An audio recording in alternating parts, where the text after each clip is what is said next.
isn't to live forever. The goal is to create something that will.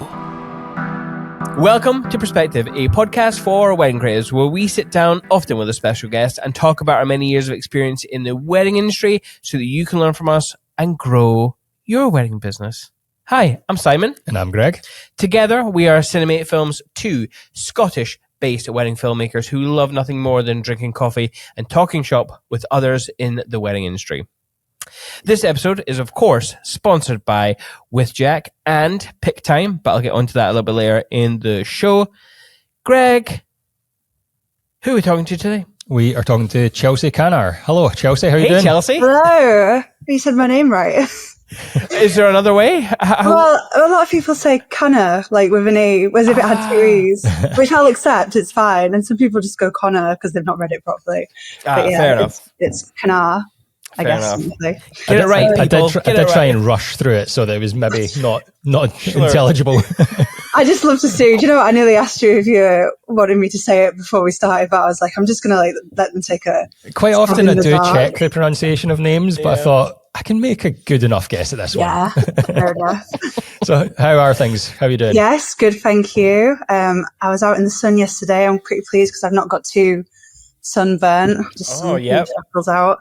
Yep. Were you doing anything in particular or just walking around? So yesterday we decided to cycle up to, there's a place in Liverpool called Speak Hall.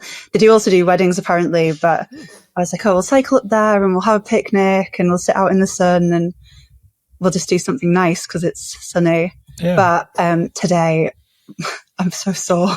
I'm really regretting it, to be honest with you, as much as it was a nice day. Yeah. I get that. I'm still sore after the kill walk. I'm still sore. Yeah. But anyway, before we move on, why don't you introduce yourself for those who might not have heard of you and seen your work? Okay, yeah. So my name's Chelsea. I'm a wedding photographer. I live in Liverpool. This might end up going really far back because we'll go for it. But am I okay to just ramble through stuff? Absolutely, ramble away. Okay, so I live in Liverpool. I moved here because I met a Scouser, and he's now my husband. But I used to live in Carlisle, and before that, my dad was in the military, so we used to move around a lot when I was a kid. I'm an ex-graphic designer turned wedding photographer, and my mind's gone blank, but that's me. Okay. What happened? Ex-graphic designer? Did you just fall out of love with it? And so I studied graphic design at university in Carlisle, which is the University of Cumbria. And then afterwards, I had a few graphic design jobs, and I worked at like a print studio and as their in-house graphic designer. Then I moved and did kind of like in-house design at a local government, which was like Parks and Rec, but like British Parks and Rec. So yeah, that was just totally disillusioning, like making things that that I'm getting them in the post because I'm part of the constituency and I'm throwing them straight in the bin. So knowing that everyone else is doing the same. And then I got a job in a local design studio and I did that part-time while I was also a freelancer part-time. And I said, graphic design is just really, really thankless in creativity. It's lots of everyone else's poor planning is your problem. Lots of, we actually needed this yesterday. I'm sorry, we're just telling you about it today. And, you send stuff out, you work really hard on stuff and then you send it back out and people, it's like tennis, it comes back and it's back and forth and it's designed by committee and it's fun, like visually, creatively, but wedding photography is more fun. So I worked for this design agency, as well as doing my freelancing part-time. And we had a client that was a wedding photographer. Mm-hmm. So when I went to uni, sorry, this will go back and forth. But when I went to uni, I nearly did photography as my degree choice. And I chose graphic design because I was like, well, I wasn't quite sure what I wanted to do. And my tutors were pushing me down this kind of like design route. but they suggested I go look at photography as well. And I was like, well, if I do graphic design, I can be a little bit more non-committal. Like if I'm a graphic designer who says, oh, I'm going to come take some photos or I'm going to do some illustration, people will be like, yeah, sure, whatever, why not? Yeah. Whereas if I was like, oh, I'm a photographer, but I'm going to do your brochure, people would be a little bit more like, well, can you? You know? Yeah. So I chose what I considered like a jack of all trades job, so to speak. Yes. So when I was working at this agency, we had a wedding photographer that was a client, and me and her got on really well. And she was kind of in the office. We were doing her website and her like brand collateral stuff and things like that. Anyone we would know? No, she's not working anymore. She's Helen Whitaker Photography. She's wonderful. She's a wonderful person and a wonderful photographer. And she taught me everything I know. Ah, cool. So, well, at the start, I've learned some more things since then, but she did teach me everything I know. So Helen was sort of in the office, and she was saying one day that she really wanted someone to come like second shoot with her, and she wanted someone for a few weddings, but she didn't just want like a second shooter and then you don't see them again. She kind of wanted someone, I think she wanted to train someone to shoot and help her. And yeah, she was in the office sort of saying, oh, do you know anyone that's handy with a camera? And everyone sort of turned to me and they were like, oh, Chelsea's really good with a camera, because she's still doing photography for myself at that point. And yeah, I was a bit kind of like, oh, weddings. Like, oh, I don't really want to do that. Like, it doesn't sound like my idea of a good time. And I think I had this idea of what a wedding was, and I wasn't interested in it. Yeah. What's the sort of timeline on this? How many years ago, roughly? God. So it's a bit higgledy-piggledy. So my first full-time year, I would say, was 2020. And then kind of in the lead up to that, I had this 2 years of utter chaos, where like, I don't know, it happens to people kind of in their like late 20s, the life falls apart and they start again. So I was working part-time in the design agency. She came in, and I was also at the start of like my then relationship falling apart. So I was going out to these things with her, and then the relationship was going down the pan. And then, the job that I had at the agency disappeared because one of the directors wanted to go do, it's like into mountain bike photography. So he was doing stuff for Single Track magazine, and, he was wanting to do like more. I think he just didn't want to run the studio anymore. Sure. Which is fine, but the job was then not existing. So I was then also kind of like full freelance, doing a bit of the wedding photography learning, doing a bit of freelance for the other director who I was working for. And then the relationship went, and my friends went with it because, my ex-best friend and my ex are now married. So it's so this timeline of like what happened between meeting her and going full time was just all over the place and narratively. So when I ended up going to weddings with her, they became this really just like, they were like my escape, they were like my fun thing that I was learning to do. And I found a lot of like comfort in everyone else's joy. But yeah, my initial reaction to going with her to the weddings was no, not interested. And then I kind of went along because I liked her, and I was like, oh, I'll come because I want to spend time with you and I want to help you. And she showed me what documentary photography was. And all of a sudden I was like, oh, this is fun. This is interesting. Yeah.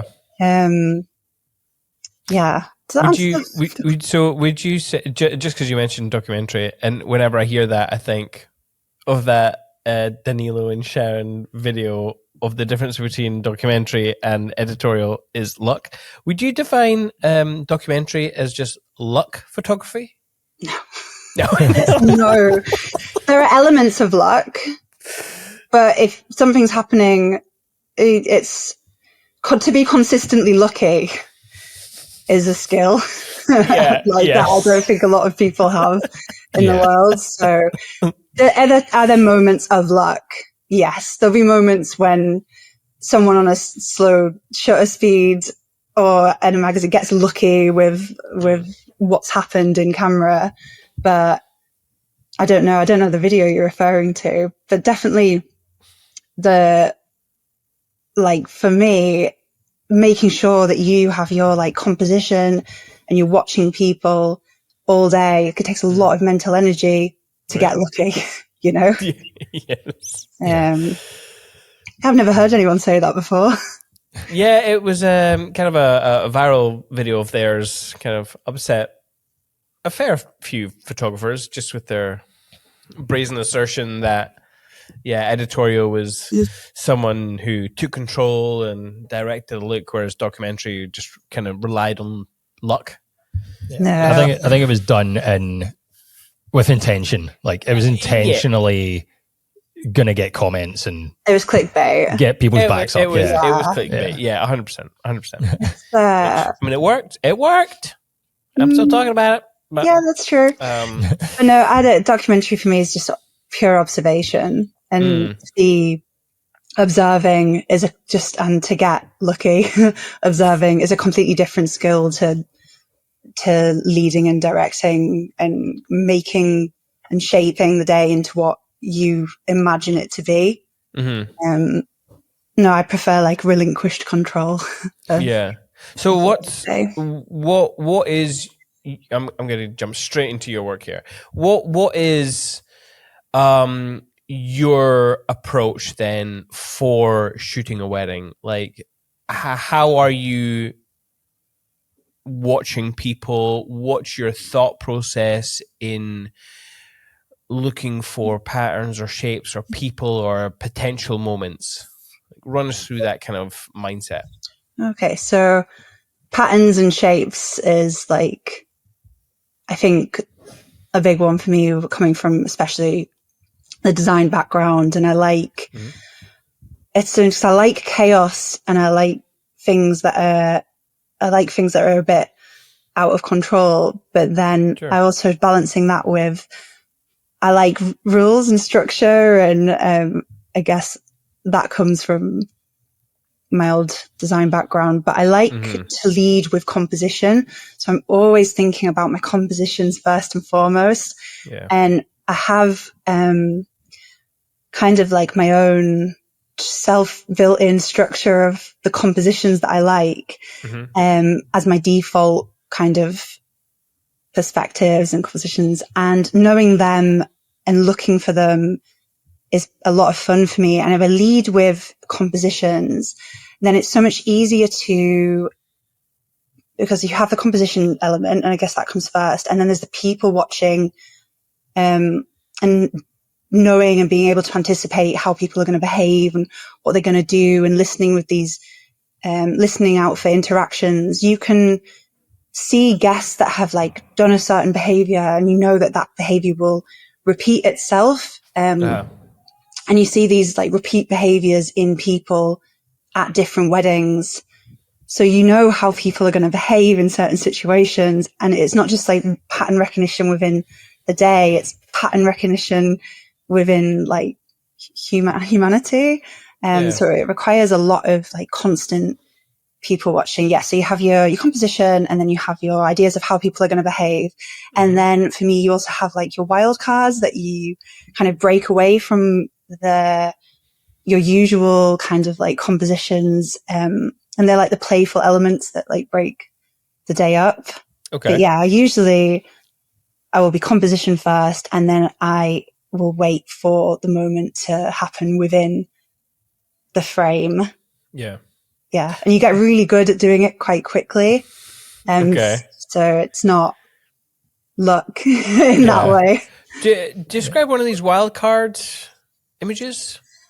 So there would be like, I guess I posted one today that is kind of like confetti on the floor and then someone coming through in slow motion. And it was more just, it's not an image that anyone asked for. Oh. It wouldn't be, oh, sorry, my calendar. It wouldn't be, no one would cry that I didn't get that on like the Pinterest list of wedding photos or something, but it adds some like intrigue and creativity to the storytelling, because it's still, in my mind, it's still a storytelling image. Yeah. Because you can tell what happened before and after. You don't need me to tell you that we've just had confetti and confetti's just been finished and that people are moving around. You can fill in those blanks yourself. And just anything that's a little bit more like abstract. I really like abstract images. Like reflections and things that are a little bit. I've got one of a bride. She's behind.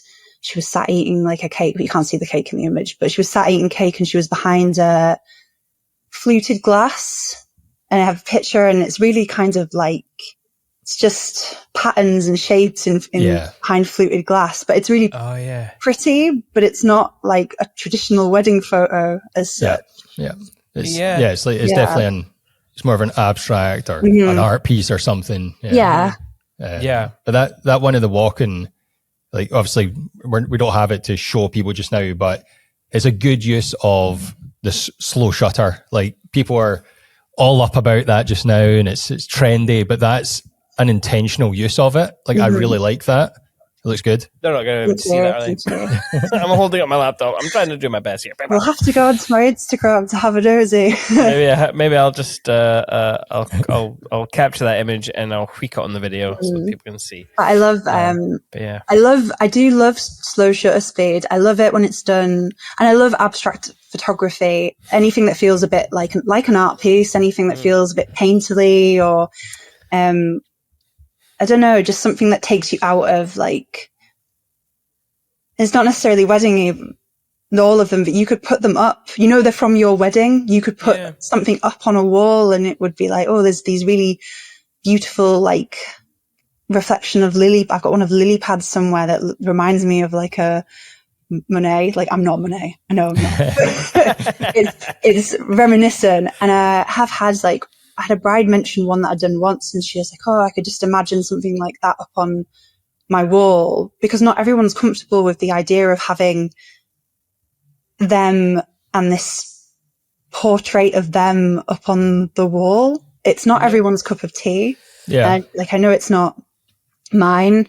And it's no judgment on people's who it is, because everyone wants different things from weddings, but some people, they like, I know I like images like that, and they've been mentioned that other people like them, and they kind of break it all up and they make light of like things that are beautiful about weddings or about the world that were not necessarily in the main script of the wedding. They're not about the dress and the cake and like, no one's ever going to let me submit that to like a wedding blog, because they're like, well, what do I do with it? Who do I tag, the confetti supplier, or like, what's it for? Yeah. So I like stuff like that. Yeah.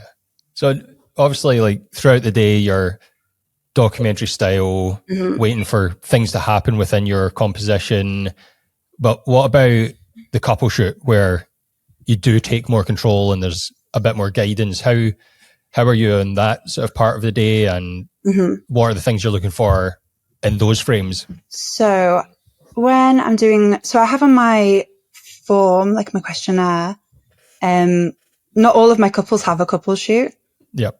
So it's an option. It's like, do you want to, I think they've got 3 options on there. It's like, do you want some photos of you on the day? Do you want to be asked on the day to see how you feel? And do you want 100% like hands-off approach? Yeah. Most people still do want a couple shoot. A lot of people click, oh, we want to be asked to see how we feel, like in the moment. But I don't mind doing them. I don't mind doing couple shoots. I just don't kind of want to be booked for that, like first and foremost. It's for me, it's such a small part of the wedding day. And when I'm doing it, I just want it to feel as lighthearted and as fun as possible. I want to kind of go away, make them feel really comfortable and sort of, you know, have a little bit of a laugh. We're like, oh, yeah, it's a bit weird, but let's go, let's do it. And let them know that it doesn't have to be formal and stiff and serious. And most people only want a few photos of them together, looking reasonably presentable and happy.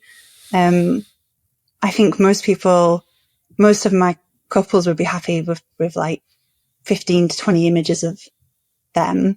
But I know from like my own wedding photos, like I've kind of relaxed on them even more, because after we got married, we had a bit of a, not couple shoot. We just went off and had a bit of a walk, but our pictures of us from that are not our favorite photos from the wedding day.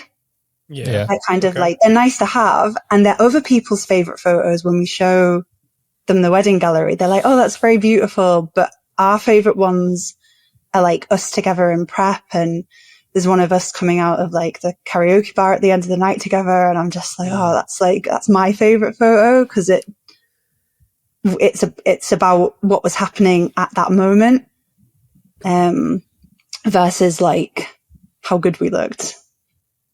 So, I've relaxed up on them even more. I used to get really pressured, like not really pressured, like internally pressured that they needed to be perfect. And now I think they just need to be a nice, like, memento of them and how they looked. I get the impression that many of our listeners, hearing that you give couples the option of a couple shoot, is also giving them that feeling of, oh, I could never do that because it's a big part of my, like, those are where I get my images for my website or something like that. It almost as I just have to do it.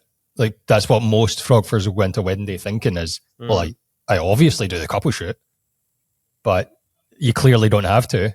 No, but it's what everyone's selling as well. So I'm not selling, for me, it's not that they're like not a priority. If someone wants to do them on the day, then they're still a priority. We'll still make time for them. Mm-hmm. But everything that I do on a wedding, I want it to come from the couple. I want it to be something that the couple wants. I never want to impose my idea of what their wedding day should be or what their wedding should look like or what I need to get for me onto them. Mm-hmm. And that includes kind of like in prep when they're getting ready.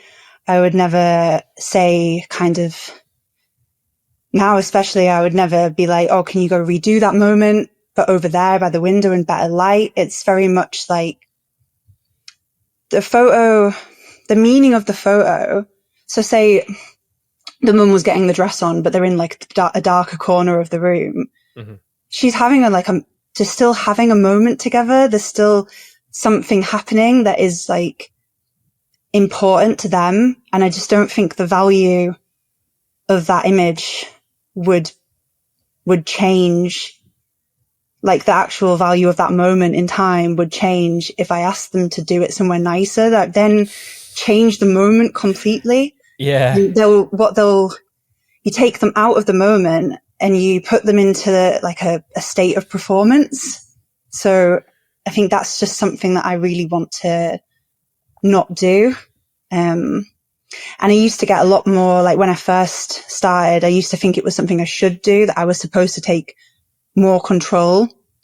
But I found the more control that I took, the less happy I was in shooting and the more all the weddings start to look the same. So I didn't enjoy that either. Yeah, I think about that quite often actually. That balance of wanting to create a moment versus having the moment just naturally appear and I'm there to create and I'm there to document it. Because I think as creative people, say for preps, for example, we'll always see the big window and we'll just kind of like gently manipulate in a nice way people to the window to shoot, and we'll slowly tidy up corners and do all this kind of thing. And part of me now is thinking, I'm doing that. Can they feel that I'm doing that? And therefore, every nice moment that they actually have, are they actually having a nice moment, or are they performing in their head? Mm-hmm. I think it does. I remember doing this with a mother and daughter. They were having. I was giving them. I was putting them in a situation where they could have a moment, and they were having a moment. But then the mum said to me, "Oh, we don't actually do this. This isn't us." Yeah. And I was like, I have probably, with best intentions, I've probably overstepped here. It was lovely, and they did relax into the moment, but there was that little bit of fight that I think about quite often, actually. And I don't know, should I have done it? Shouldn't I have done it? Is it worth that? Like, they got there in the end, but was that a good thing that I put myself in there to give them that moment? If they don't normally, if that's not their normal way of being, you know? Mm-hmm. That's where it becomes where you have your idea of how that moment should be happening. Yeah. And how that moment should look. Because it's become a cultural norm. It's become a cultural script. Weddings have a cultural script that is reinforced by media and what we see. And then the wedding days, they almost become these self-fulfilling prophecies where people have seen the script and they act up to the script. Yep. There's a word I only learned it the other day. It's a big word. So I think it was like simulacrum, and it's like a copy of a copy. Okay. And that's kind of what we accidentally end up imposing, or venues end up imposing onto wedding days. Because if it's not me, it's kind of like the coordinator is like, oh, now, and then we're going to bring the dad in, and then we're going to do this, and we're going to do that over here, and you need to do that over there. Or they'll ask, where do you want the couple for confetti, or what do you want them to do next? And I'm like, ask the couple, what would people do if I wasn't here? Yeah. Would they?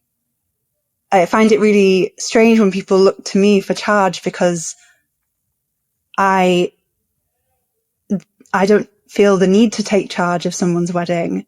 But it's fine that they ask, because everyone's been booked for different things, and every couple wants different things. Yeah. So I'm really only selling to people who are kind of online or in agreement with my perspective of weddings and the world and the values I hold around it, that they might also hold. And there are plenty of people who want something totally different. Like, I watched a documentary recently. It was about the pre-wedding shoot culture in China. Okay. Yeah. It was really interesting. I think it was called, it was like Double Love China or something. And you often, like, you have these things that you don't understand, but when the documentary itself, it dug deeper into like why these things were happening. So like, under the old regime in China, I think most people were really lucky if they even got one wedding photo together. And that one wedding photo that they took was it was for proof that they were married. So as the generations have gone down the line, it's become like this other thing where they've gone completely the opposite way, where they have these massive pre-wedding shoots, and it's become like a big factory of pre-wedding shoots. And they have them in these buildings that replicate places that they can't afford to visit. So they have very like westernized, internal like sculptures and like French kind of Renaissance rooms, and they've moved them around. And when they were talking to these people who were getting married and having these pre-wedding shoots, it was all about the dream and the fantasy of affluence and wealth, and that's how they wanted to feel, for that it was an aspiration for them to have for their future marriage or for their weddings. So okay. I found that really fascinating. Hey, I'm Ashley from With Jack. I'm one of the sponsors of the Perspective podcast. With Jack helps to keep photographers in business by supporting them financially and legally if they have problems with a client or they make a mistake in their work. We've all had that fear of our CF card or our hard drive failing and losing important photos.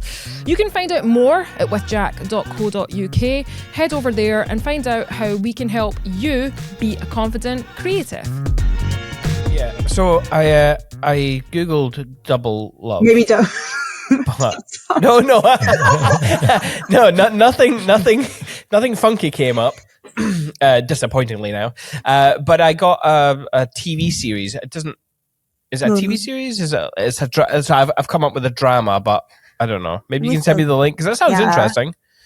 I think isn't.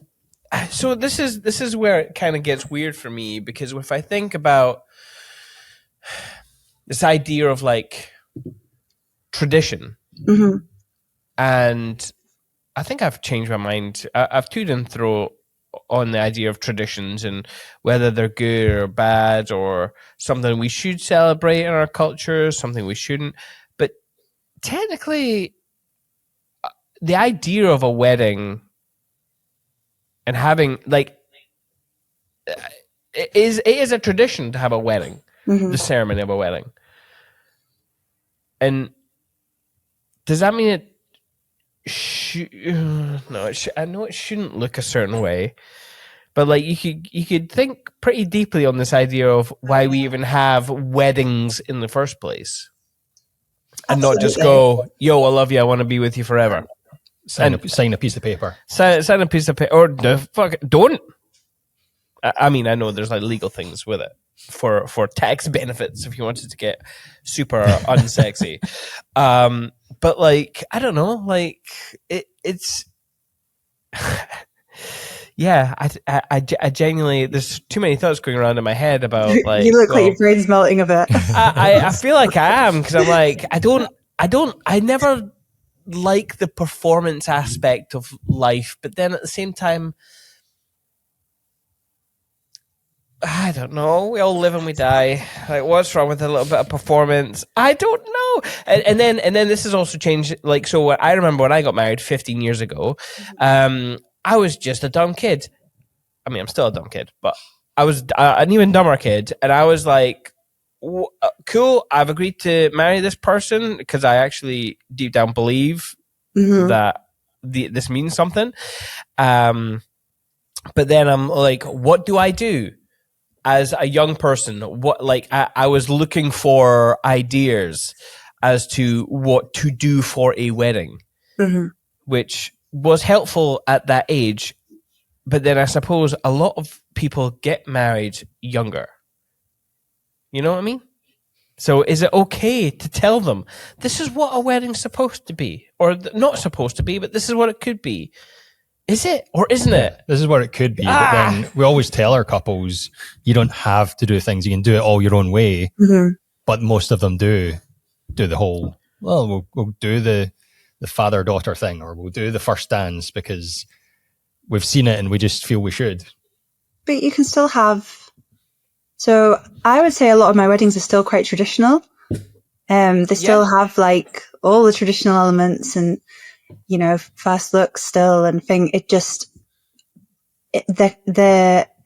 those expectations don't come from me. They come from because the couple wants to do something. Much like with the couple shoots, it's like, if you're doing this, it's because you want to do it, not because you feel you have to do it for me or I'm making you do it. Because as long as it's something that they want to do, it will sit in their mind, or a photo of it will sit in their mind as one of their memories. It's a memory they wanted, not something that they felt like they had to do on their wedding day for the photographer or for, I don't know, for anyone else. Like the weirdest thing at weddings to me is the signing, the fake signing. Yeah. Because the fake signing, yeah, absolutely. That is bizarre to me. Because half the time now, anyway, you can't really see what they're signing because you're back from a distance, and you're. I had it the other day where they had like flowers all over the table anyway. Like, unless I had like a see-through flower lens that could get through I would never have been able to catch a signature, even if my heart depended on it. So, but then you take away this real thing that's happening. That happens at every wedding if they're doing the legal work, because it's in part tradition and in part like legal. It's happening. Yeah. And then you stop that, and then they're given a fake piece of paper to sign to make it look like it's for a photo. It then becomes for a photo. And I think I don't want to they're sat there and they're like, this is weird. I've never had a couple that's not like, this isn't weird, because it is weird. Yeah. And I think I just never want to impose that feeling onto people where they're like, and now we're going to redo that. And we're going to change it though, so it's better, you know? Yeah. But it's kind of the same thing as like group shots. You know, it's like, we're going to take these two families who maybe have never met before. But, I mean, maybe they have. And we're going to put them somewhere that they've probably never been before, in outfits that they've never worn before. Mm-hmm. And we're going to put them in a line, and we're going to go 1, 2, 3, and then we're going to take that image. Yeah. Does it mean anything? Is it okay for it to just be, this is what we were like on the day? But they weren't really like that, because no one stands in a line. No one stands. I mean, it's a weird, like, I don't want to call it like a subculture, but it's like photography has a stamp on things, mm-hmm. and that is one of the stamps. So it's kind of like that when you're talking about the signing. It's like that sort of idea, mm-hmm. but then to take an image like that, it's okay for it to be just like, this is the people who were with you when you were signing the document. Right? Are we going to hypothetical? Let's get back on track. I'm sorry, people. They're all worth thinking about. I think I accept that group shots are something that people might want at weddings. But again, if people don't want group shots, they don't have to have them. It's very much like these are yours if you want them. Yeah. And they're not then I know most of my couples don't want to be stood around taking those photos.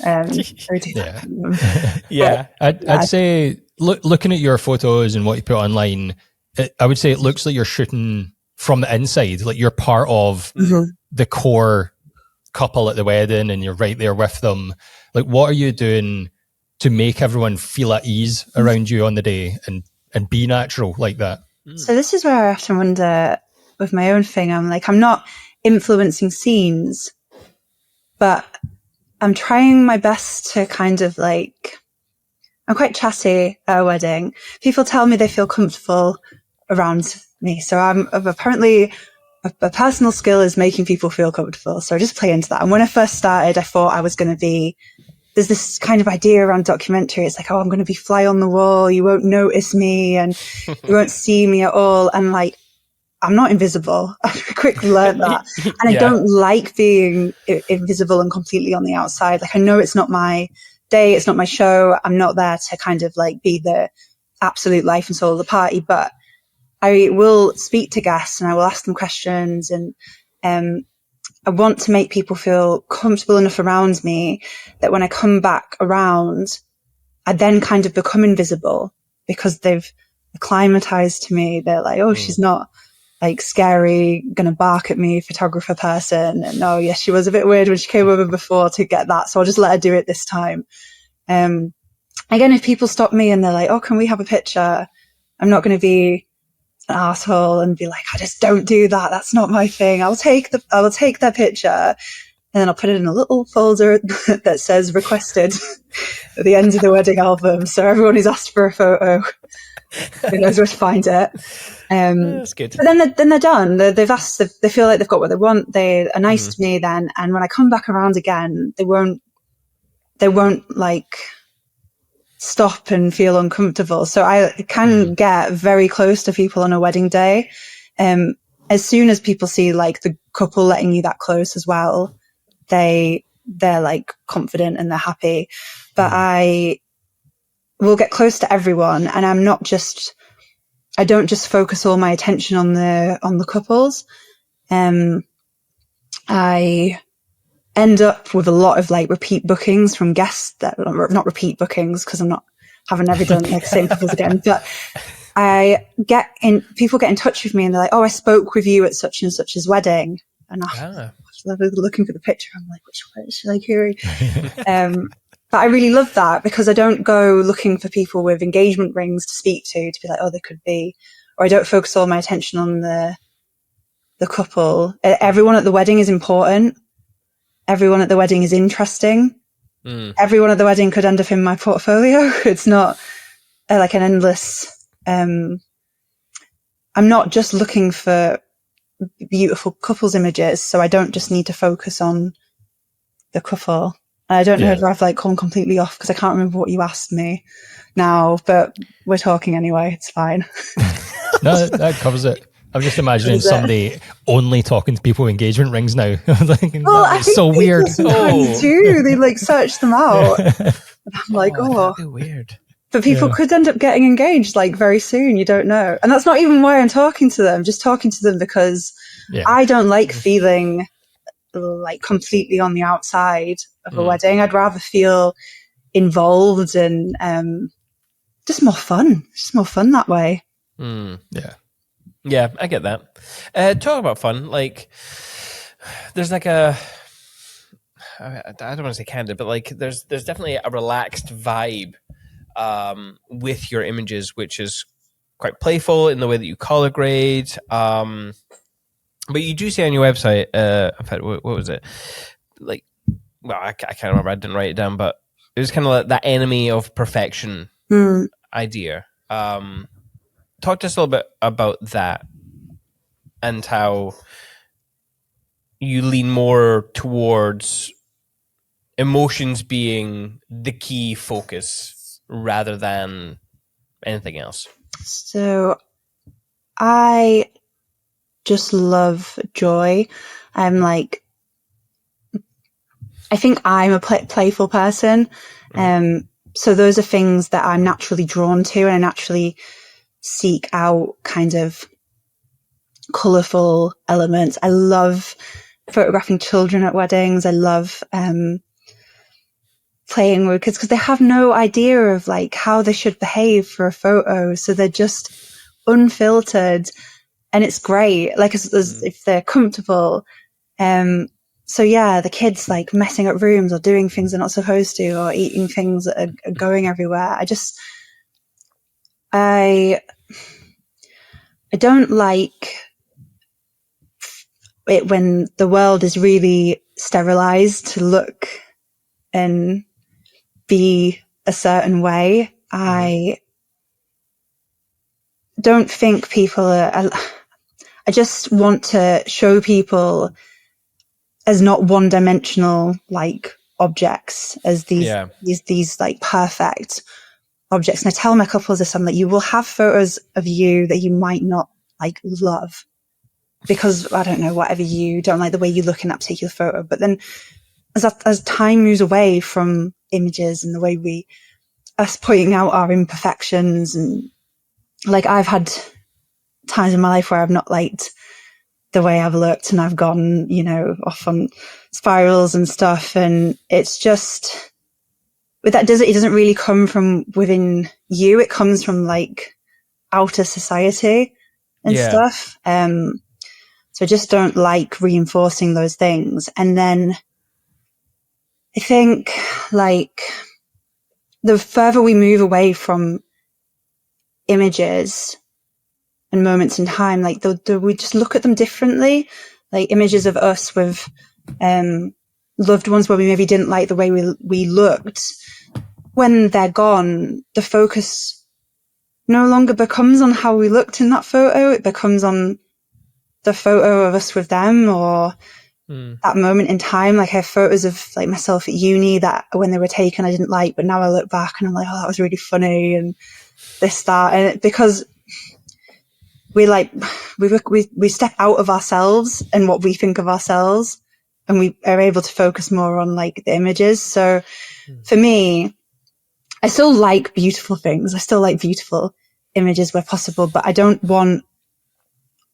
need every image to be this perfect, beautiful, portfolio worthy image. I want them to have other things for you to look back on and remember. Yeah. And anything that like evokes a reaction, like people misbehaving or your like best people on their worst behavior and stuff. It's like, I don't know, that's fun for me to capture. It's fun for me to look at. Yeah. So it's just what I'm drawn to. Yeah. You mentioned joy, but in my head, in fact, I think this is probably well known, but people maybe try and deny it to themselves as much on a wedding day. But like, there are other emotions. Mm-hmm. Do you like to explore things? Like if someone is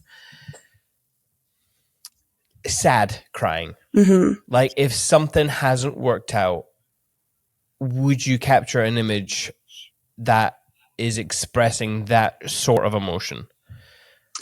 So if someone was emotional because, say, they're remembering someone that wasn't there with them, or it's coming up, and do you mean something like that? Or if something's not worked out? I feel if something hasn't worked out would be more like, because I think capturing someone being nostalgic and remembering, it's like in that Pixar animation Inside Out, where it's like the happy memories are also tinted with a little bit of sadness when you're reminiscing. It's kind of like that, but without the happiness element. Would you take an image that, you know, something didn't work out and that has upset somebody? Would you document that part of the day? Or yes, depending on context. I still think it requires a level of empathy and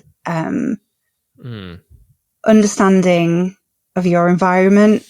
Yeah. So if it's not working out, but it has potential to be a funny memory, like the cake's gone, you know what I mean? The cake's on the floor, or it's wilted, and the bride's like maybe a bit irritated. But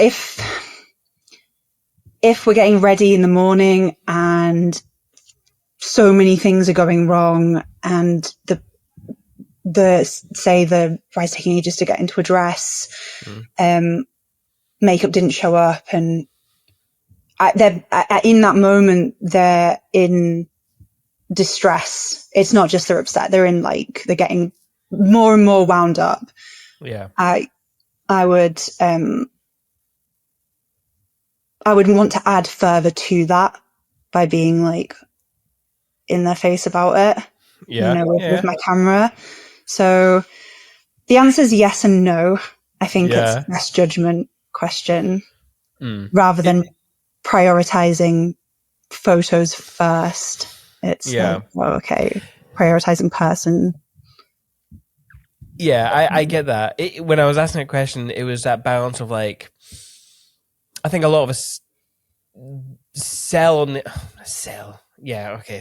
idea, although that sounds too marketed and business-like. But we do sell on the idea that we'll give you a great portfolio, or we'll document the day as it was. And I think a lot of people say as it was. But there are caveats to that. And I'm wondering, I suppose you've... this is too deep an episode. What is wrong with me today? It's because I'm wearing all black. I'm like, is there a moral line somewhere that we need to, as creatives, or do we need to be ambassadors of the truth, or is it okay to not document something, even though that is the reality of the situation, so that it can be remembered? Does that probably doesn't make any sense? I think it does make sense. Okay. I think it depends on style and what you've sold, and there will be some really staunch people who are just like exactly as it was, no caveats, no exceptions. Whereas I still see and prioritize what I see and prioritize. I'm still drawn to more joy than I am things going wrong. But my eyes is also drawn to like more humor. So there's things going wrong, and then there's like the dog taking a crap on the background of the floor in practice or something. That's fun. That's like funny. And maybe like they would want to remember that. And then there's things that I'm like, okay, yeah, that's happening. But like, I don't think, getting a picture of your auntie having like a heart attack on the floor is going to go. I can maybe get a picture of like the ambulance leaving. You remember like an ambulance came, or like her being seen to by paramedics if she's come to. But, I don't know. I think it just falls under best judgment and your relationship with your client and knowing what they would want, and also what you feel comfortable with shooting. Because some people would just be like, well, I'm not going to get that because I would never use it in my portfolio. Whereas I'm like, I might. I don't know. It is all so subjective on the moment. Yeah. But what's your like post-production workflow like? So we've talked about how you shoot on the day, but I'm assuming there's not much processing in terms of photoshopping and things, but what does the workflow look like in post-production for you? So I will get back from a wedding, and I think I say like a week for previews, like sometime in a week. I really try hard to keep like a work-life balance. And I take like Sundays and Mondays are like my weekends, unless I'm going to do another day. So I used to be overbooked, oversubscribed, and feel like I was editing all the time. But now, and do like previews like next day. And I just think, so I've moved away from that, and I'm doing previews kind of like within a week. And what I do, I'll provide them with like a mini story. I'll pick maybe like 40 to 60 images, from throughout the day that tell like a mini story of the wedding. And I'll edit these, and then I'll say that they won't get the rest for it's like 15 weeks I give myself, just to make sure I've got adequate time and I'm not rushing them, and everyone's scheduled in, and so I don't feel like I'm editing like constantly as well. And then, so I'll give them a date. I won't even give them like a roughly this many weeks. I'll be like, they'll be ready then. Because the thing, personally, I feel like I don't like lots of ambiguity. I like to be like, no, there's a deadline, and then I know the deadline as well, so it keeps me straight.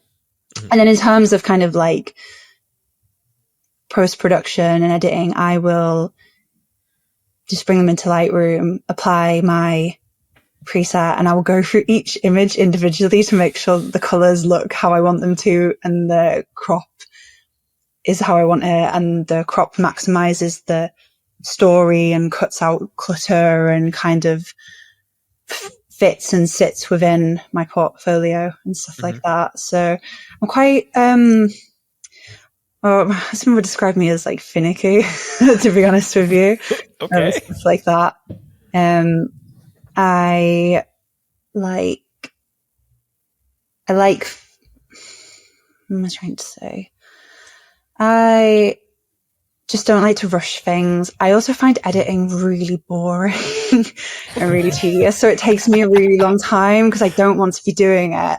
I know that's like really bad, but I love taking pictures. I love the adrenaline of like thinking fast and working fast. And then I find to sit down and edit, I'm just like, I'd rather not. I don't know if that's like normal or not. And I've tried AI and it gets me so much of the way there, but then I've got to go through it all anyway. So I'm like, well, is this now like double tedious? I don't know. And I set timers and I run got all sorts of little workflow hacks to try to force me to sit down and do these things. And when I hear people, like some people say it's so easy and they just like breeze through it and they're like, oh, just upload them all and just put a preset on everything. And I'm like, what am I doing wrong? That's the only bit of like my work where I'm like, oh, I just don't enjoy it. So I probably should outsource, but I haven't found anyone I like yet. Yeah. Well, I mean, you say, what am I doing wrong? I'm like, what are you doing right? Because you're winning awards. So there you go. Yeah, that's what I'm just like, oh, if I don't but I don't want to change it either. So I kind of feel like trapped into my head. It is what it is. It's just part of how I work and how my brain works and stuff. So, yeah, I've got like it's very common these days, but obviously I've got attention deficit and I've got dyslexia. So forcing myself to sit down and do these kind of like what I deem as repetitive tasks is not my idea of a good time. What I love, it feeds back into like the joy thing. I love novelty. I'm like a proper novelty seeker. So going out to weddings and searching for new things, and that's all, meeting new people. And, yeah, I think that's part of why I like shooting, why I like the way I like shooting as well is, it turns it into like a bit of a game where you're like, so treasure hunt, you're like seeking out things instead of like making things look a certain way. You kind of don't know what you're going to get until you get there. And that's exciting for me. So it keeps my like cogs turning, you know, like looking for stuff, but editing and post-production, I'm just like, oh, it's work, isn't it? Yes. Yeah. We're going to interrupt this podcast to bring you an advertisement for PickTime, our buddies at PickTime. We love PickTime. If you want to elevate your business, PickTime's maybe the way to do it.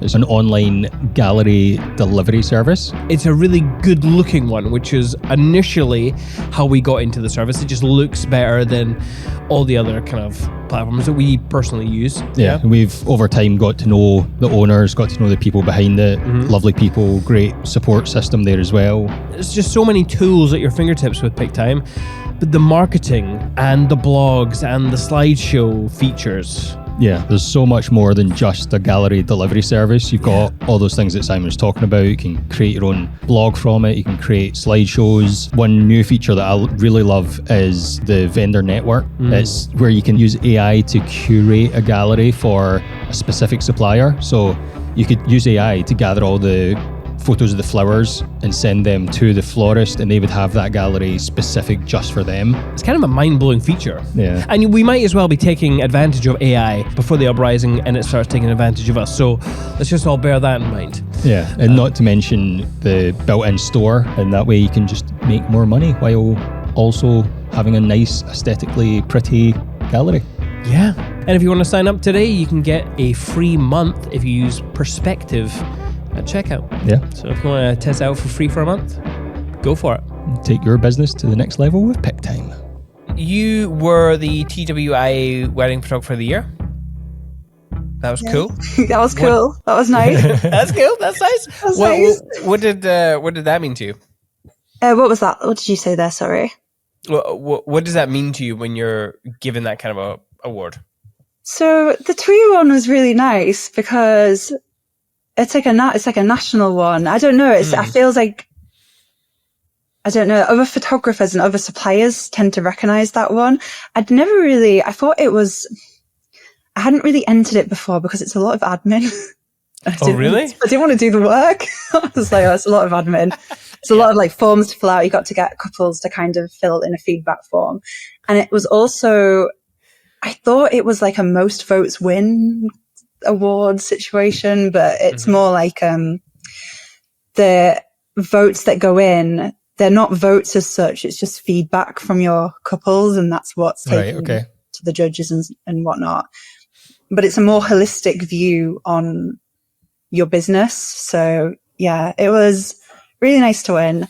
I was encouraged to enter by a couple of other photographers, so that was nice to be encouraged. And then I got to hang out with like my friend Ollie, who got highly commended as well. So I just had a really nice day out with the photographers and videographers. But the TWA one, it's really nice, but I probably won't enter again. I think I'll be like, I've got it now, done and out. Yeah. I mean, you look like you're having a blast in your Instagram video. What can I say? I love a party. Absolutely. What was, like you said, you were encouraged to enter by some other photographers. What was their pitch? Like, why enter that awards as opposed to any other one? They said it was fun to go to and they had a good time. And they said it was really nice getting like couples feedback. And that was it. They said it was like a good one to enter. I feel like I can't remember the pictures because I had them a few years in a row and I was like, okay, whatever. But yeah, it was a good one. I think the process of that one was good because it forces you to do more than just look at your images. It forces you to kind of look at your business as a whole and your like website and go through all your blogs and make sure everything's kind of up to spec. And at the end of it, you get all the written stuff that your couples have put in, you get that back. So it's really, I think like, for me, it was just like a nice pat on the back from them because it was all really good feedback. But I think it would be a really good one to enter if you were kind of getting going because there's lots of space for kind of constructive feedback on those forms and lots of, from what I've heard from like the other suppliers who've entered it for a few years, they said, oh, we've used stuff we got on those forms to kind of improve our business and our offerings going forward. Yeah. I think that would be good for them. But yeah, the TWA one felt like a bit of like a different one for me because I tend to just enter like the image awards generally. Okay. And what's been your favorite image award to? So my favorite one to enter is the This Is Reportage one, just because it encapsulates like exactly the type of work that I want to be like, that I want to sell to couples and that I like to do.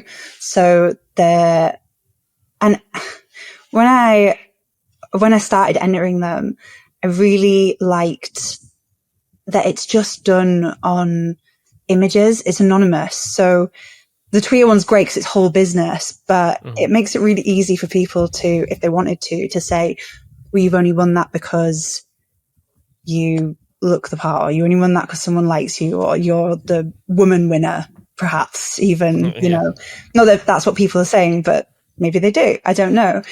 And I think when I first entered the other ones where they're completely anonymous, I felt like, right, this is just on work. Like for me, it was nice to have something that no one could diminish in any way.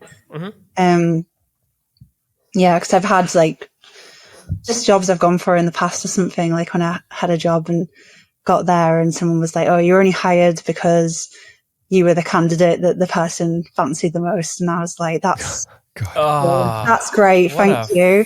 Like, and that, you know, when you hear things like that, it undercuts your skill set and it undercuts your confidence in your like abilities. So yeah, I really enjoyed entering the anonymous awards because I felt like no one could take that away from me.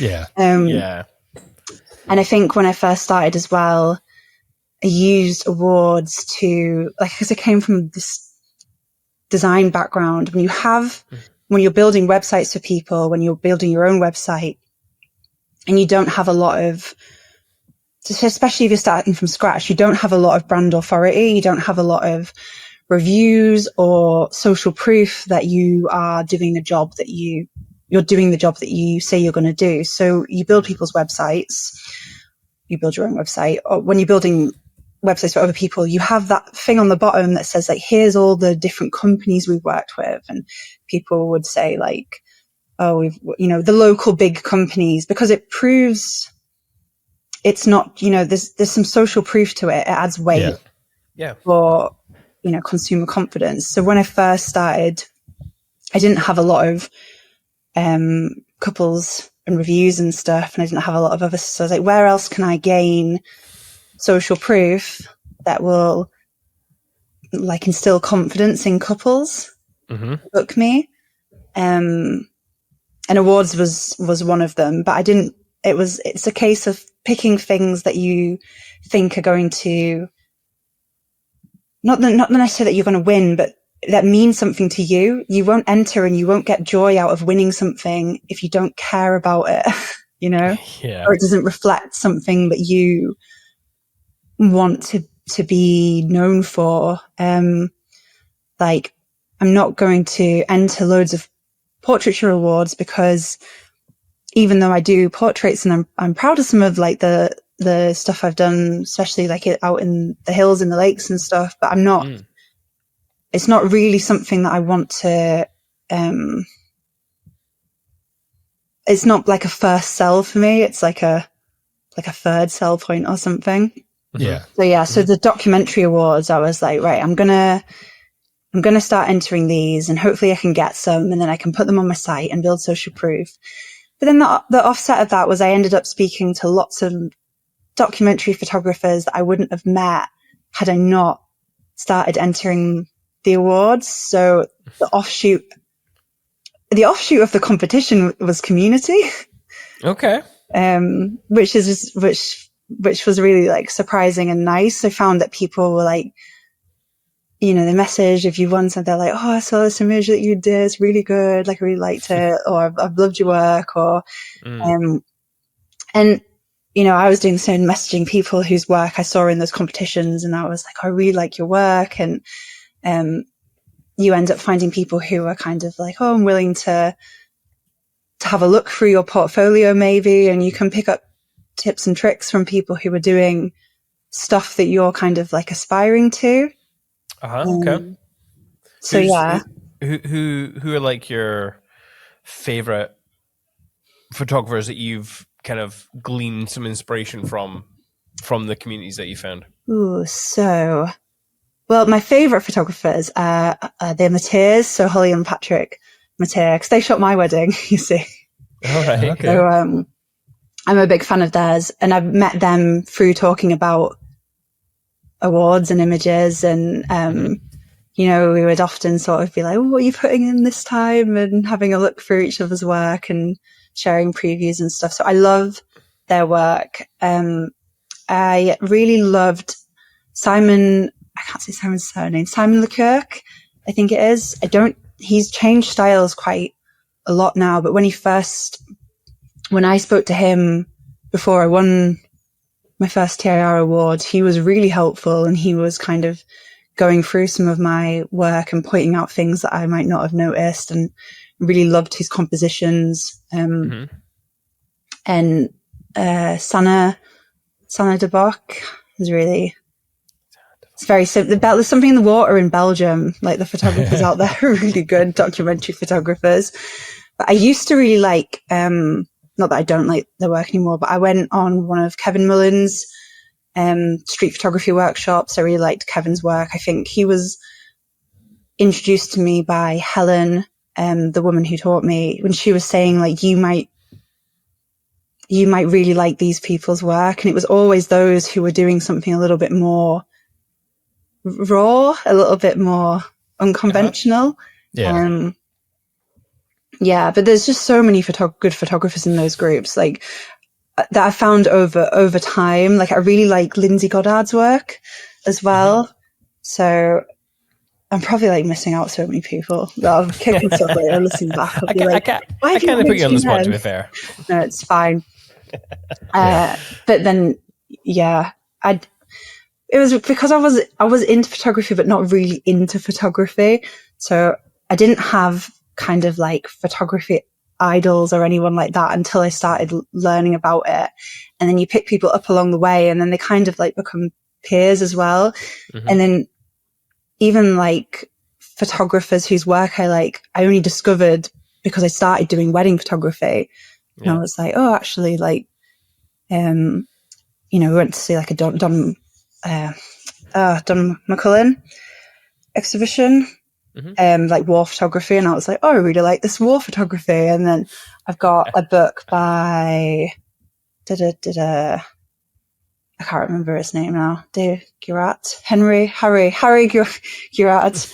And it's all like abstract between worlds. But again, I only know about these because other photographers have like mentioned them to me. They've been like, oh, you might like the work of this person, or your work really reminds me of this person. So I feel like I'm working backwards on stuff sometimes, and I don't have these like big inspirations that set me off on a path. I'm like finding them as I go along.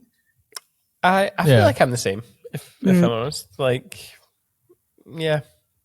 I like how like you went for awards, like not just for the accolade or the pat in the back. It was more, there was a bit of a marketing ploy there, but also then, it's great that you've sort of, through competition, you found community. Oh yeah, no, it's lovely. I think sometimes awards get like a bad rep as like it's all ego, it's all for ego. Yeah. But I think there's just a lot more to be found like in them, and only if it's something that you are going to enjoy. It's like, styled shoots get a bad rep for being all like, quote like fake and whatnot, but they also foster a lot of like community and collaboration. It's just all about how like individuals use certain things, and it's okay for you to not like something, but I no longer talk badly about, because I hosted a style shoot, because I don't like talking about something and being like, oh, talking badly about this, but I have no experience of it. I would rather do stuff and be able to understand it fully. And it's okay for things to not be for you. Like, they're not really for me. I have no marketing use for them, but I see the benefits and the upsides, as well as like the negatives. And it's the same with awards that, they don't have to be for everyone, but it doesn't mean that everyone who's involved in doing them is doing them for one individual reason. There's lots of reasons why people enjoy using them and entering them, and we're all just wired differently, aren't we? Yeah. I'm sure in the past I've poo-pooed awards only because I'm not winning them. Are you trying though? I'm not trying. And often it's like, because people like, they're not winning, they make themselves an island, and sometimes it's speaking with other people who are or do, and they can help you see things that and maybe like, oh yeah, so that's not why, or I'm entering something that I'm obviously never going to win because it's not in alignment with what I'm actually shooting and stuff. Have the awards had any effect on your bookings? In fact, we can talk about your bookings and your packages and all that kind of stuff.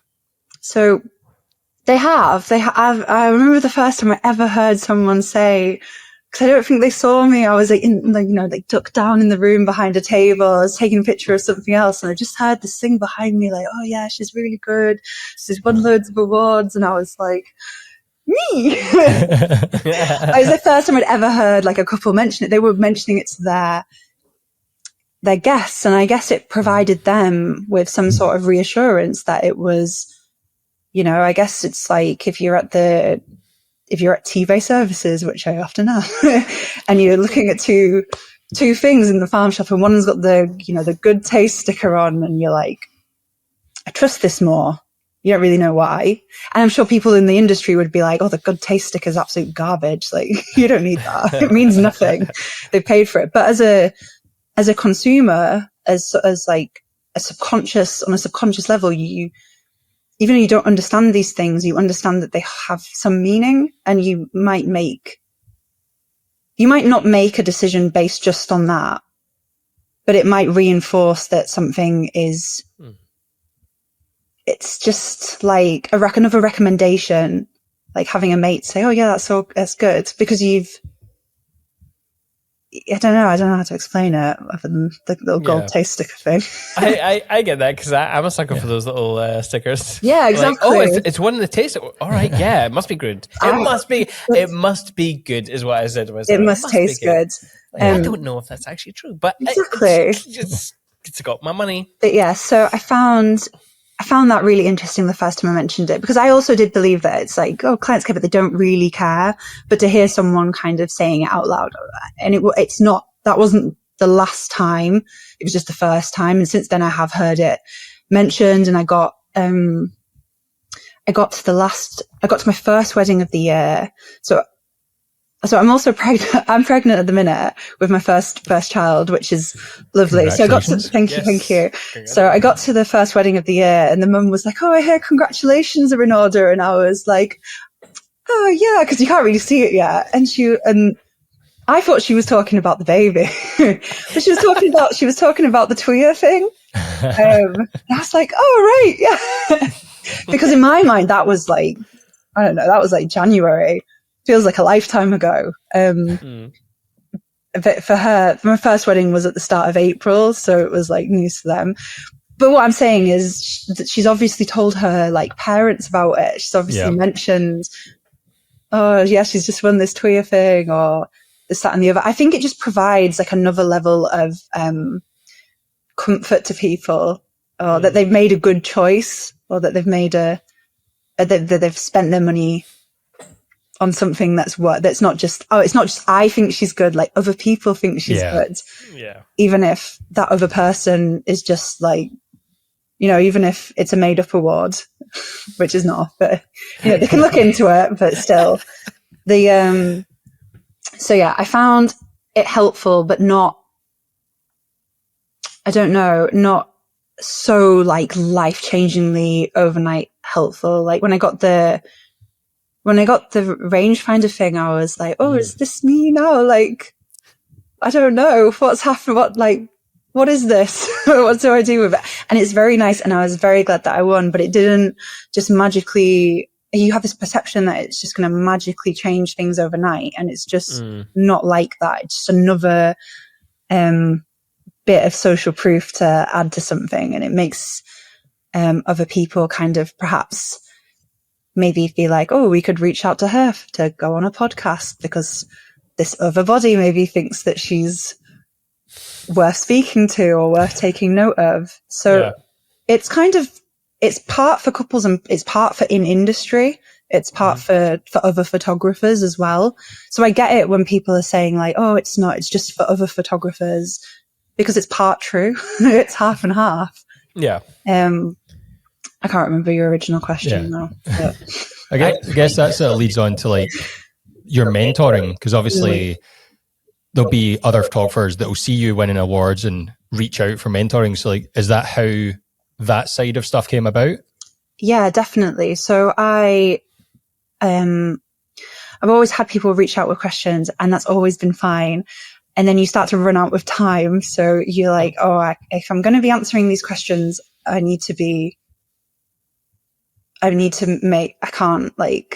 can't do it for free anymore. And then I think because I'd done speaking at different events and stuff. So I kind of felt like, well, to be fair, I got asked to speak at my first event before I won the rangefinder thing. So it was nice to have like some faith put into me before that it was like, I don't know, approved by the the committee or whatever.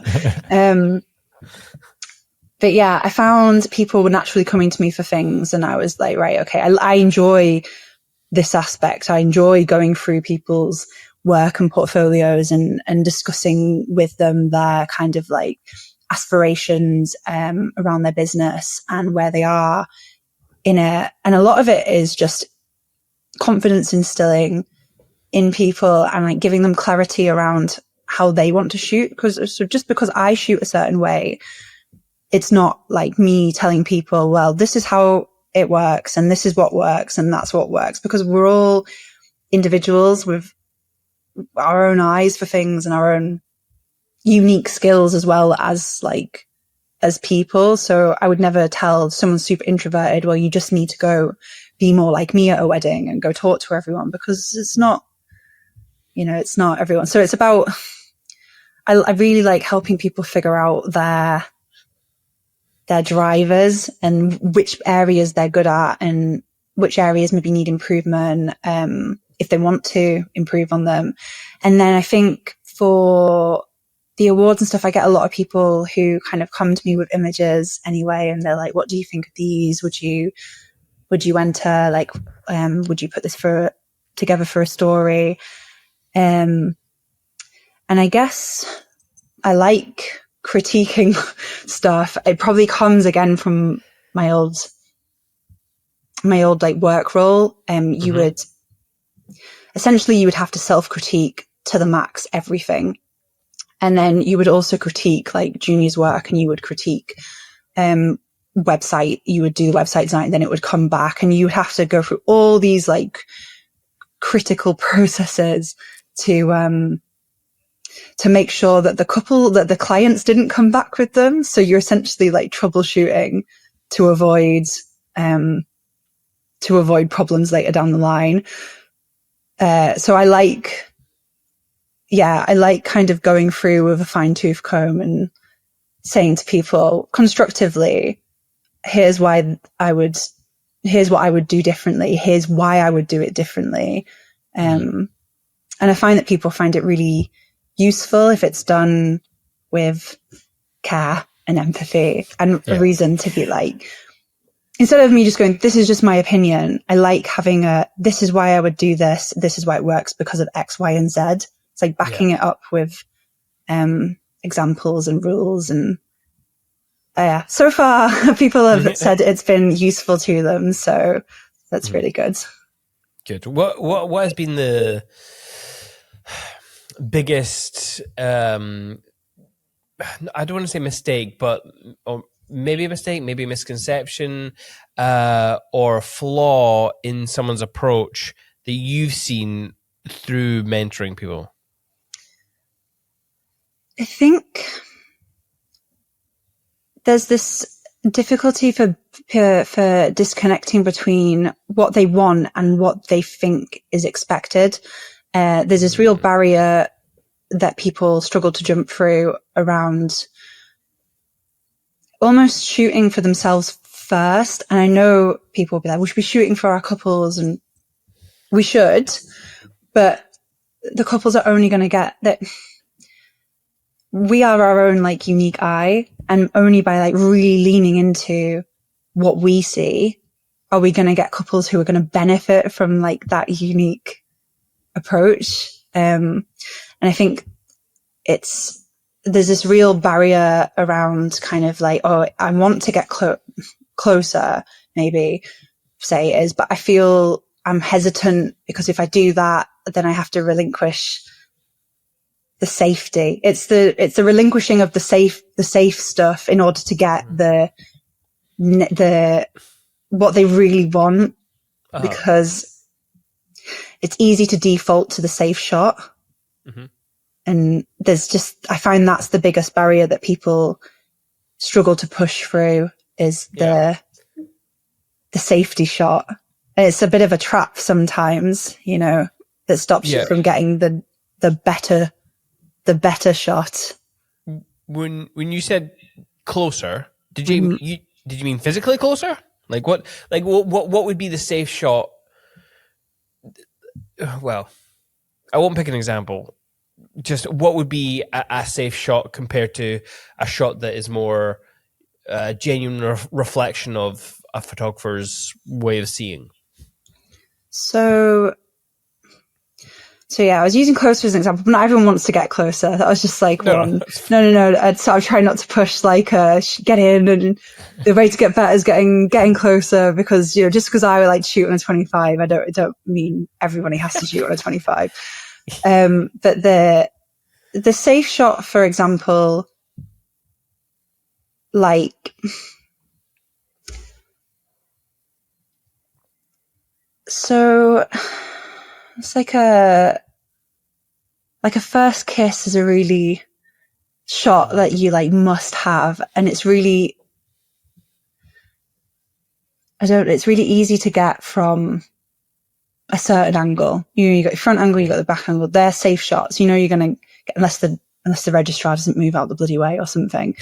But to think like, oh no, so this is a better example. Sorry. So like the bride coming in, I've got one where I've got one of the bride coming into the room, and I've taken it from really low down, and I'm between the groom's legs. So the groom stood like not spread legged, but there's the gap between his legs. And I'm waiting for the bride to come in because I know I'm going to shoot. That's the perspective that I want, is like him through the legs, but it's not the safest shot. It's not the standard shot. Sure. It's something that I'm like taking a bit of a risk on. Even though in my head I'm thinking, I can get it really quickly. I could probably still get her coming in, but it's so easy just to default to something that is going to be the safe one first, instead of trying something a little bit more risky or unconventional. Because it's easy to get into your head as well that it's like, well, this is what the couple wants. And it's like, but is it the most interesting way of framing this situation? Yeah. I'm assuming you've done that before. You've shot between the groom's legs as the bride comes in. What does that kind of image, is that just more of like that would be an interesting point of view to see it from? Or are you trying to say something with that kind of image? Or do you have any forethought before making an image? I know you've maybe got like an idea of like compositionally what will happen, but are you thinking what's the deeper meaning behind these moments? Sometimes if I can tie two items together that tell a bigger story, if it's there, then yeah. But for that one, it was more just like, this is more interesting. It also solves a problem of blocking out some of the side of the room they didn't want with this like interesting frame, and it forces so I did it not exactly the same, but there was like a groom with a kilt and there was a really long aisle, and I kind of wanted to emphasize the fact that it was the kilt. So we got down lower again so that I wasn't just framing like him at the front and her coming in, but it was like to emphasize this Scottishness of it, if you will. So on that example, it would be to tie together two like storytelling elements. But for the other one, I think it was more to obstruct, like to obstruct other stuff. She's being nice to avoid the word videographer. Very, very nice. Thank you. Sometimes, as I use people to block you out. Should we talk about some I don't know if they were like actual examples? Actually, we can go to show and tell.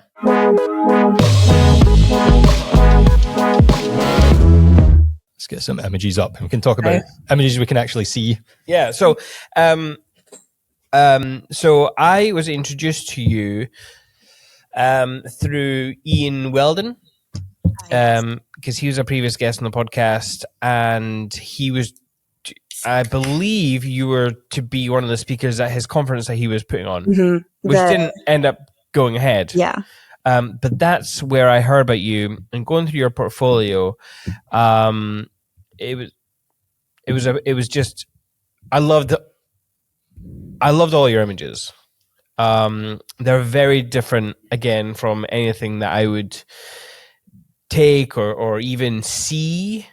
But then I am a videographer, so the things are different. So let's have a look here. So this is actually funny because this has still got the Reportage Award label. So you obviously won an award. You won the Reportage Award with this image. And I just wanted to talk about it because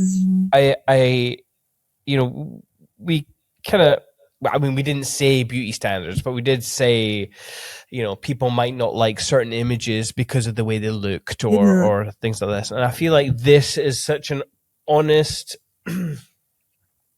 portrayal of a moment in preps that a lot of people just would not shoot at all. Whether it be the bride's face or, I mean, the lighting's beautiful, composition, or and just the rolling of the armpit. I mean, so talk to me about your mindset here, and anything you can think of around this image and what you were trying to do. So, I love this image. Yeah, I do as well. Yeah, the bride had booked me from like a previous wedding as well. Her like cousin and her other cousin. So, okay. And then I booked the girl who was rolling the deodorant. I booked her wedding after this. So, you know, right.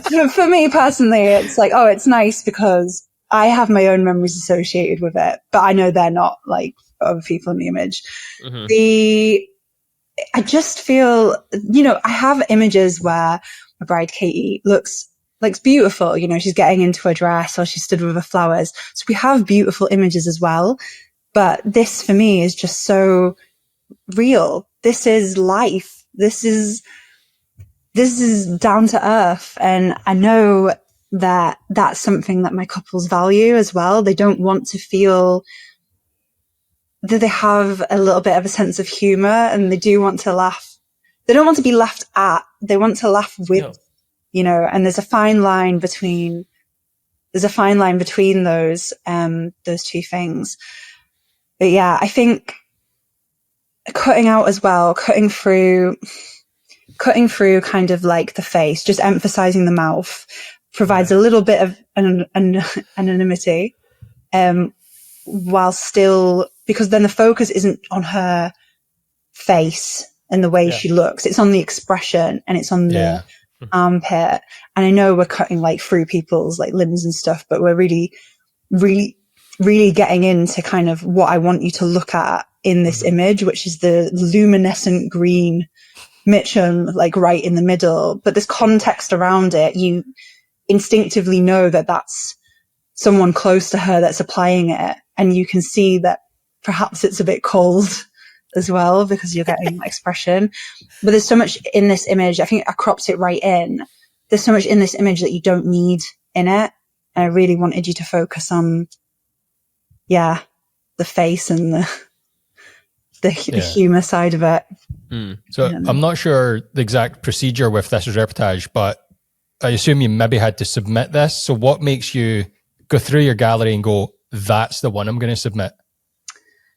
So I think you can see, like, when you look at thumbnails and stuff, when you're looking for images for previews, or for awards, if the image makes me kind of like hesitate for a moment, if the image has made me like laugh, or it's piqued my curiosity, you get that instinct when you go through stuff that you just hesitate on it for a moment longer. You're like, ooh, there's something about that image. And obviously with this one, it makes me laugh when I see it. So I was like, right, if it makes me laugh, it's going to make someone else laugh. And then to have it kind of like award ready or ready to submit or something, you have to look at, maybe like the bigger image would make me laugh because I know the couple, or I know the background, and I know what's going on. But you have to step back and think, like, what's really, like, how do I make people look at exactly what I want them to look at here and get rid of all the other crap. So yeah, sometimes I see stuff in an image and then you go through it and you kind of finesse it a little bit more, and you make it, you make that laugh louder, you know, because they're not looking at other things in it. So yeah. How much work are you doing in your post-production? Like you mentioned cropping, like how much of the image did you crop out to get this? I can't remember for this one because I took it a while ago, but it could be half the size it was originally, maybe. I don't know. Oh, wow, okay. I'm not averse to a like dramatic crop if I think it's necessary. Yeah.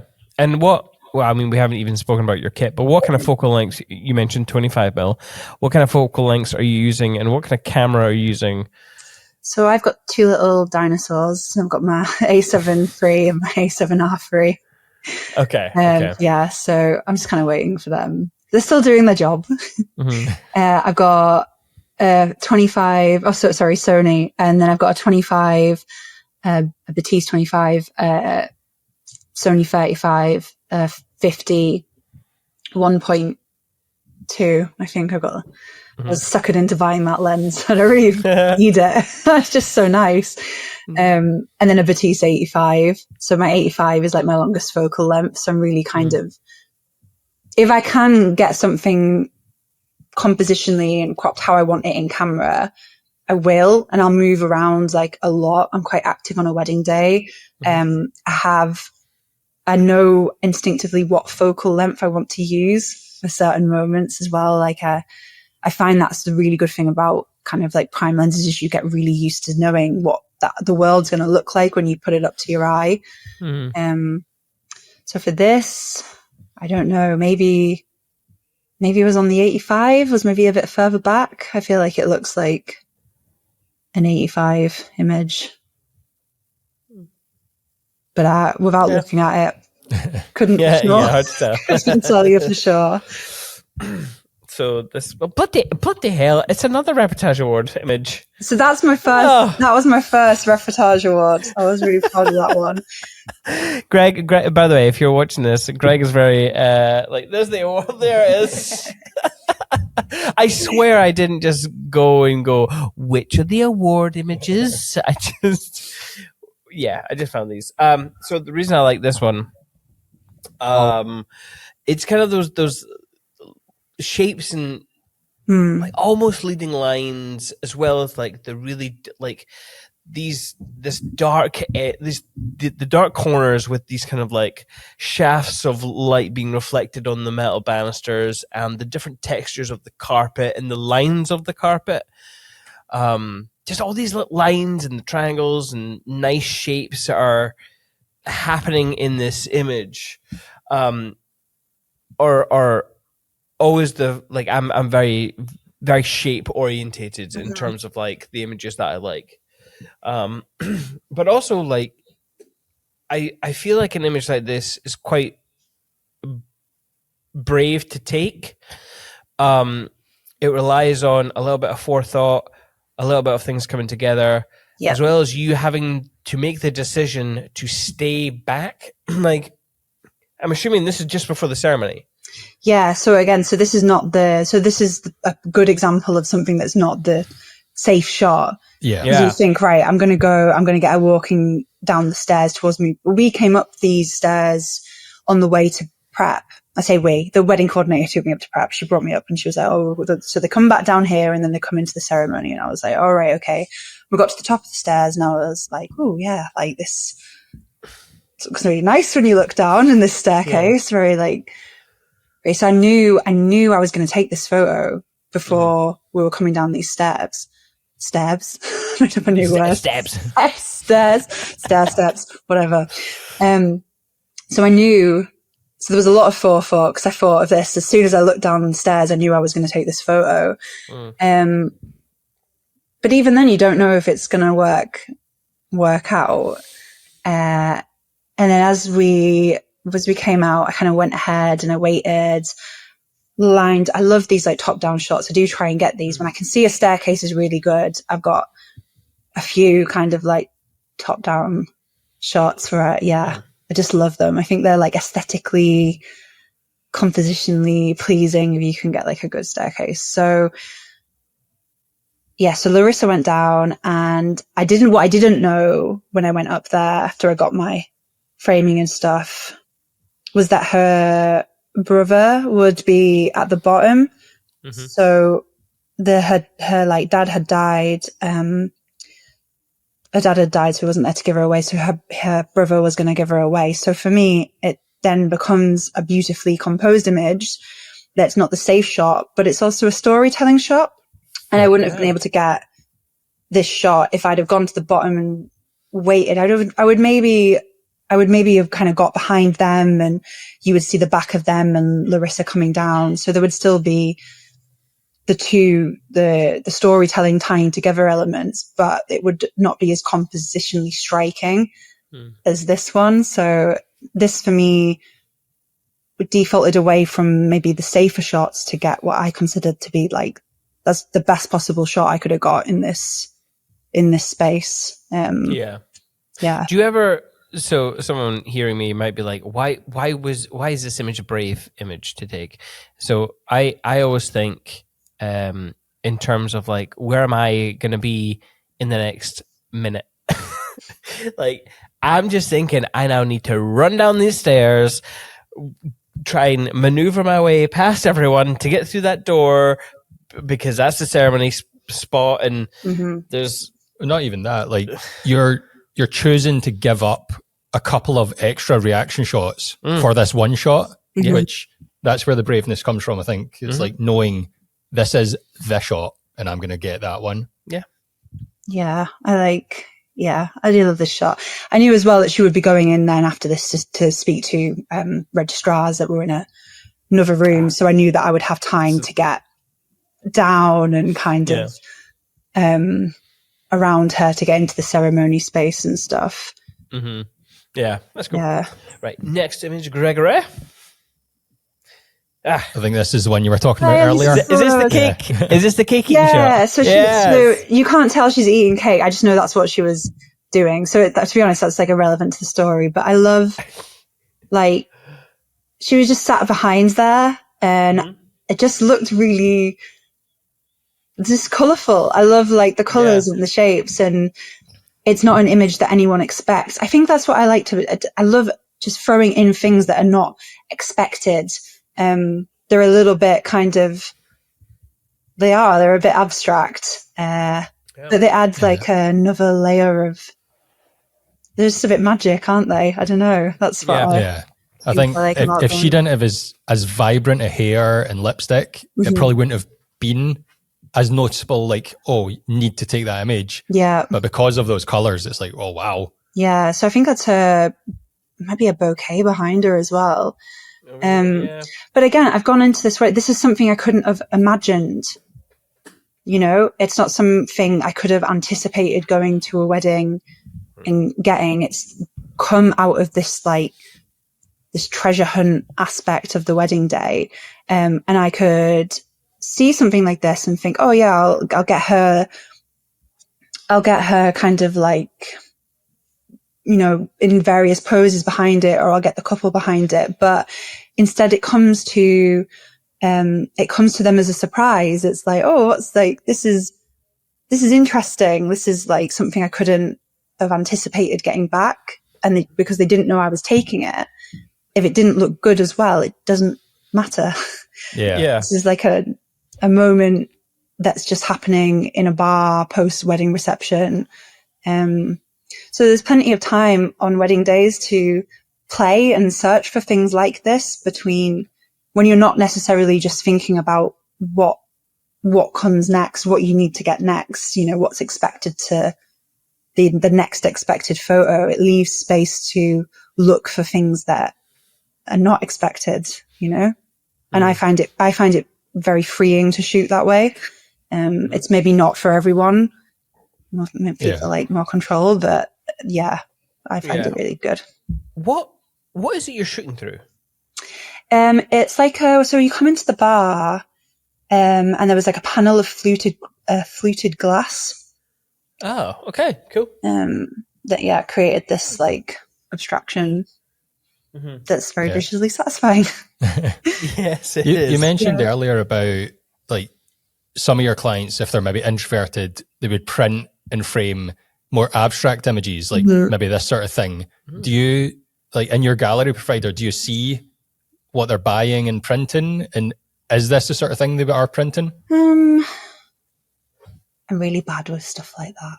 Really bad with, I think there's definitely stuff that I've been like, oh, I know I've taken, I thought it was beautiful. I don't know if they'll include it in like an album or something. And then they do. So I'm like, oh yeah, they must like it too. Yeah. Yeah. There are always the things that like other people pick up on though when they're booking me. They're like, oh, this is cool. This is different. you know. Yeah. Next image. This image. So this image, I actually chose this on a more technical level. So we have had many conversations with photographers panicking at the idea of doing fireworks. Mm-hmm. And you can see it. They're stressing out. They're running around. They're like, oh, I need to flash this, or oh, it's going to be too grainy. Asking us what our settings are. I'm like, I don't know if it's going to help you or video. I just don't know. But this image I picked because it's very well captured. You got beautiful colors in there, but it is full of grain. And you never shy away from taking the image, even if it's like full of grain. So I suppose talk us through this image, and then talk to those potential photographers that are maybe, losing their minds a little bit when they get to fireworks. I just shoot the shit out of it. Shoot the shit out of it. Have a plan, have a rough plan. Mm-hmm. Because, the fireworks shouldn't be a surprise. You should know fireworks are coming if you're staying. So, yeah. I do ask the fireworks people if they've got them, if it's not just some mates in a field letting off 4 fireworks, how long roughly it's going to be, and all the stuff like this. But this one was like chaos. This one was chaos because it was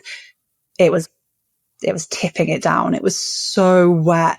Their wedding day was so wet. One of my cameras broke because water got in the screen, and I was like, it was chaos. And then I think Emily had run out, and she was just like, right, we're going to do the fireworks. And the umbrella was up, and I had no time to consider if I'd had a plan, it would have changed like 5 times on this day anyway. So I think I used, I think I used like a handheld like video light for this, just like one of those LED panels, just to get some light on them.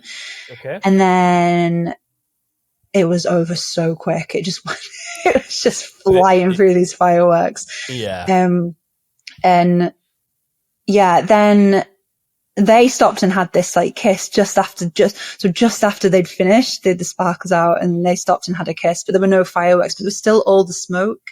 So it was still beautiful, and they got the umbrella because it was raining.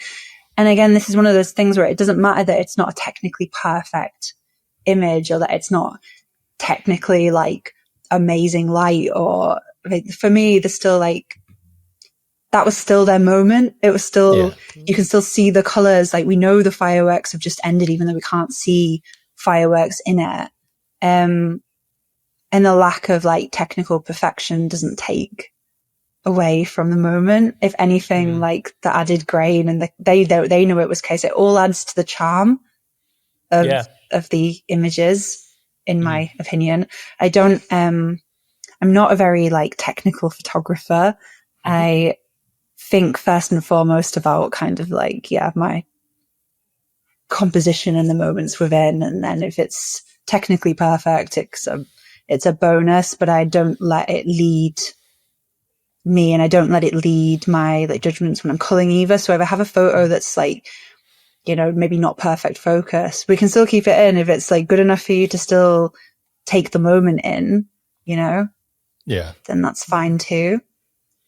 Yeah. What are you shooting fully manual, or are you aperture priority, or? I tend to be aperture priority because I like to, I don't want to have to think too much about I want to focus on the composition first. And part of the composition also includes my depth of field and how much I kind of want, whether I want everything in focus, whether I want a really like Where's Wally full depth image. And sometimes I can't have that because I'm like, well, I like grain, and I don't mind it, but even sometimes I'm like, oh, maybe you shouldn't push it to like, you know, the limit if we don't have to in here.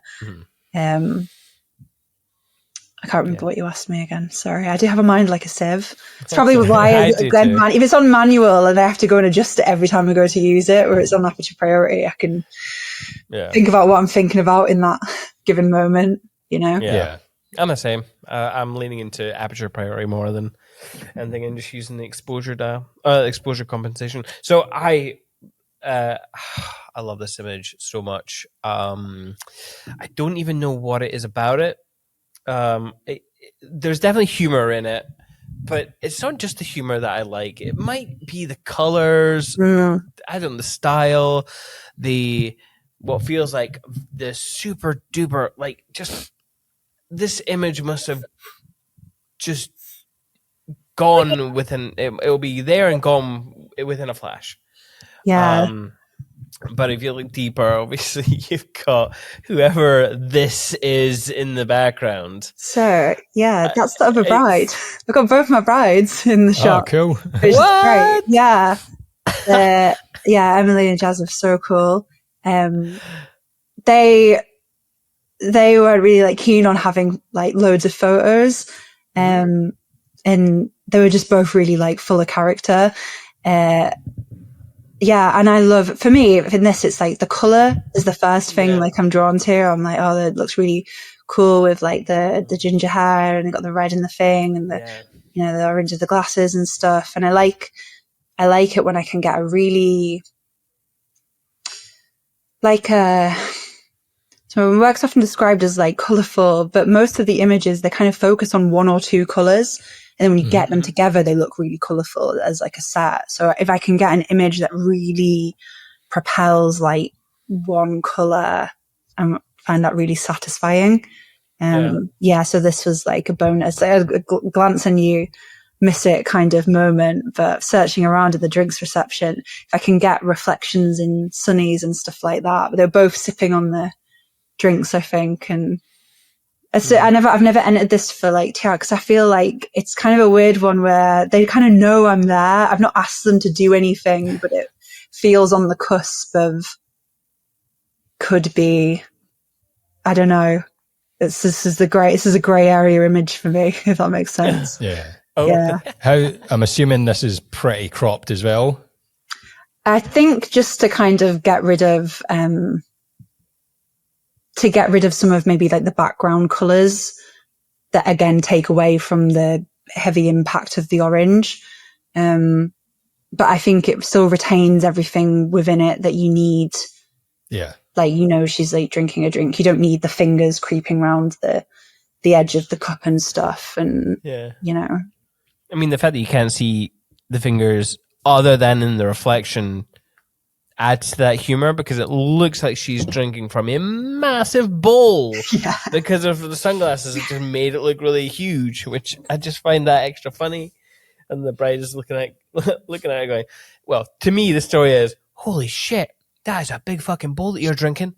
That is not the story, but that's the one I'm making up in my head. But again, it's not like an expected image from a wedding. It's like it's definitely not. I don't know. But so that's my work. That is your work. I love it so much. Thank you. Yeah, no, it's great. And like you said, your use of colors and it just all ties together with your personality and your brand, obviously, to a really cohesive voice, which I think is quite. It's hard to do. Yeah. You mentioned a few like photography books that you've recently picked up, but is there any books that you'd like to leave our listeners with to go and check out after this episode? Honestly, my absolute favorite one that does all the abstract stuff is, I think it's Harry Gurat. It's called Between Worlds, and it's all just images through like windows and these reflections and stuff that I was doing. It was sent to me by another photographer who was like, I think you'll really like this work, because I was already making things like that, but it just kind of helped solidify why I like stuff like that. And it showed me I just think it's a very beautiful book. I just think it's really nice. My favorite photography book. So yeah, that one. Cool. You can get that on hardcover for about £30 on Amazon.co.uk. Oh, there's Obviously, another one. Support your locals, but yeah, there's another one as well. It's about. I'm just going to Google the name, but it's a really interesting book. Hold on. Sorry. It's all right. Take your time.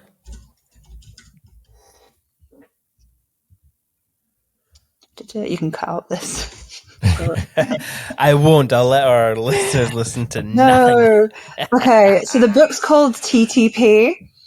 It's by Haisha Tomasu. It's on Mac Publishing, which is MACK, all capitals. So this book is taken from, it's a series of photographs taken from the window of like a student's room in like a German city. So it's all about this like ping pong table, but it's not, it's about how people use it and how like different groups use the table for different activities and how the table's use changes through seasons. Basically, everyone's using this table for things other than ping pong. Yes. I just think it's really fascinating. I think it's like, again, so for me, it feeds into this, like the ping pong table's the wedding. But there's lots of stuff happening and people do interesting things at weddings that aren't necessarily about the wedding. This book kind of like reflects a lot of that. It's just a very intriguing book about human nature without any words. It's just pictures. So yeah, I really enjoyed that one as well. Yeah, I remember seeing this, right enough. It's cool. Yeah, if anyone's interested, you can get it at macbooks.co.uk. And it is about £40. No, it is £40. Cool. So yeah, pick that up online. Cool. All right. Well, thank you for joining us for this podcast. Where can people find you online? Yeah, thanks for having me. I already can't remember anything I've said. So sorry to Me neither, it's fine. this back and cringe completely. But yeah, you can find me on Instagram mostly, just dicking about, posting the occasional wedding photo. At Chelsea Cannar Photography. It's at Chelsea at the football team, and then Cannar. Photography is self-explanatory. A very original when I came up with the name. I'm sure you can tell. Like, oh, of course. Yeah. Amazing. And people can find us at Perspective by Cinemate.com, at Perspective by Cinemate on Instagram and YouTube, obviously. Thank you to Jack and Pick Time for sponsoring this episode. And if you have liked this conversation, please do hit subscribe and follow our YouTube channel in particular. But yeah, wherever you get your podcasts, and hopefully we'll see you in the next one. However, in the meantime, enjoy your life.